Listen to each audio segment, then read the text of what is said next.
नमस्कार दोस्तों। मैं एक बार ऑलवेज विकास फिर से हाजिर हूँ आपके सामने इस कठिन समस्या पर जागरूकता फैलाने की कोशिश करता हुआ।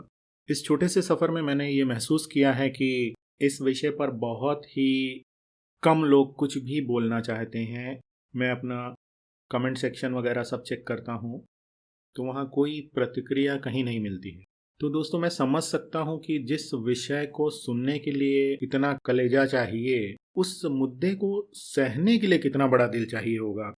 मैं ये पीड़ित या पीड़िता के परिप्रेक्ष्य में बोल रहा हूँ कि उस हिंसा को जाहिर बात है सहना आसान नहीं है, क्योंकि जब उस मुद्दे को लोग हजम नहीं कर पा रहे हैं तो उस मतलब पीड़ा को कैसे एक पीड़ित या पीड़िता आत्मसात करता होगा।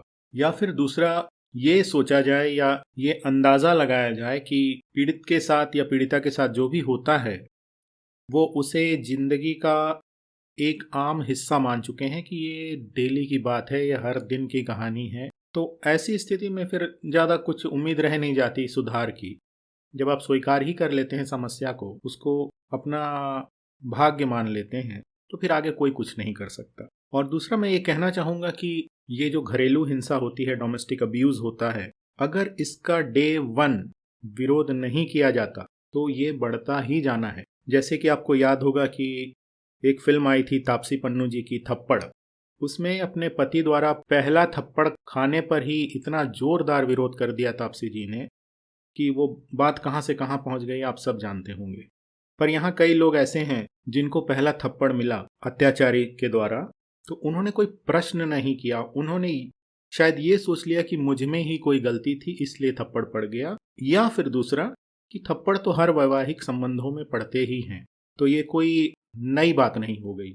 अब ऐसी विचारधारा से किसी को बाहर लाना, आप समझ सकते हैं कितना कष्टदायक है मेरे लिए खुद भी। हर चीज को नियति मानकर स्वीकार कर लेना किसी समस्या का हल नहीं होता। समस्या है तो उस समस्या को स्वीकार कीजिए, उसको सुधारने का प्रयास कीजिए, और ना सुधरे तो फिर ठोस कदम उठाइए, निर्णय लीजिए। पर ऐसा लोग कर नहीं पाते हैं। चलिए दोस्तों, इस सफ़र को इसी तरह यूं ही आपके समर्थन से आगे बढ़ाते रहेंगे। अभी मैं आपसे इजाज़त लेता हूँ। कृपया लाइक, शेयर, सब्सक्राइब जरूर कीजिए, मेरे संदेशों को फॉरवर्ड कीजिए, इसको जन जन तक पहुँचाइए, ताकि इस भयानक और गंदी समस्या के प्रति हम लोगों को जागरूक कर पाएं। शुक्रिया दोस्तों।